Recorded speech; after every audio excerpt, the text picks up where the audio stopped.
It takes true dedication for a footballer to play at maximum efficiency each week.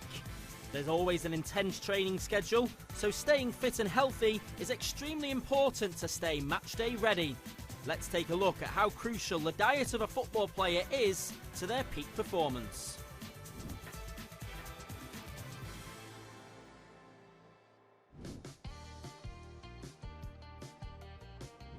Hello and welcome to Football Now from the Aspetar Hospital in Qatar. At the turn of the century, there weren't many footballers who closely monitored what they were putting into their bodies. But in the modern game, the importance of having the right diet to be in the optimum condition is imperative to their overall well-being.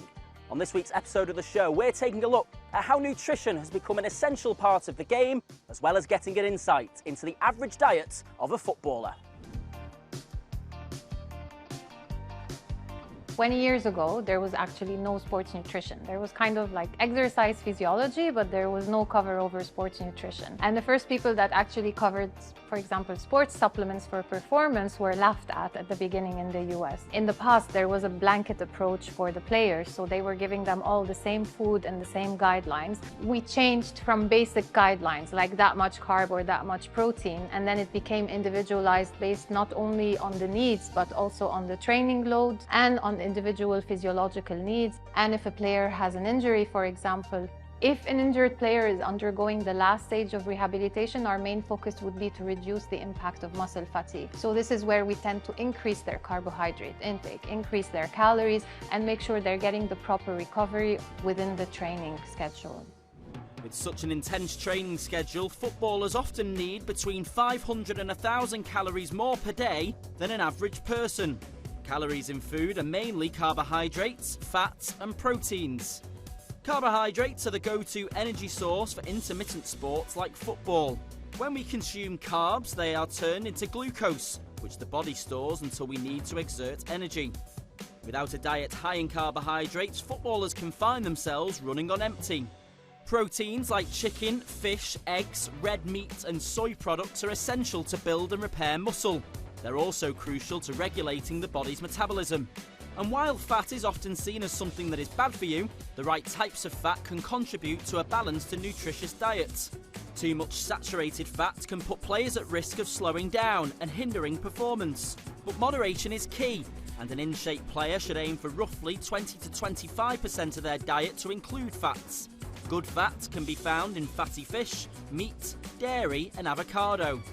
So for a professional athlete or a professional footballer, the difference is not just in macronutrients. We hear a lot talking about protein, but actually it's not just about protein. It's about the amount of carbohydrates that they require. And within football, also within the playing position, there are changes. So a goalkeeper does not cover the same distance as a striker, for example. So in terms of carbohydrates, they need more for the fueling. And here also it comes with the timing of the meal that they have to take in order to perform that much of workload. So compared to an average person, we deal with the macronutrients and the timings, and also the amount of micronutrients. They change because footballers have much more stress. So for example, in a training camp, they will require more antioxidants as well, and that's the main difference.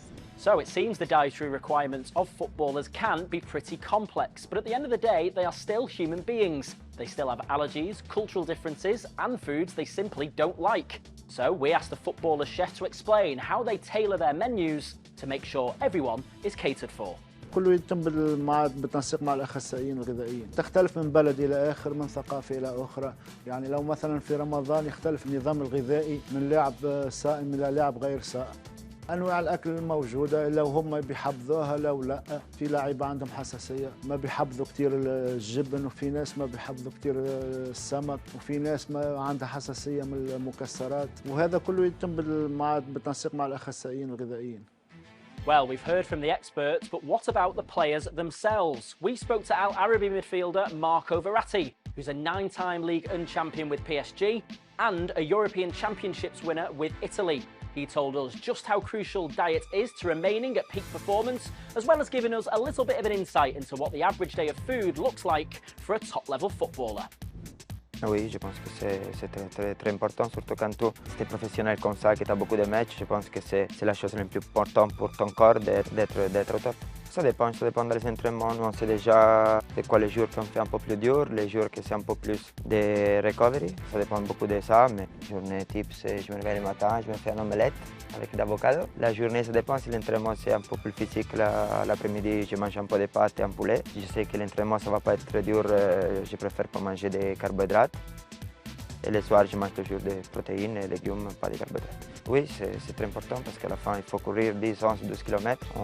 3 heures avant, on prend beaucoup de carbohydrates, on mange des pâtes blanches, mais qui nous servent pour être performants dans les matchs. A fascinating insight there into the diet of a footballer, as eating the right food goes hand in hand with physical fitness. Let us know why you think nutrition has become such a crucial part of the game using the hashtag #FootballNow, Footballers Diet. That's all we've got time for here from the Aspetar Hospital in Qatar. We'll see you next time. Bye for now.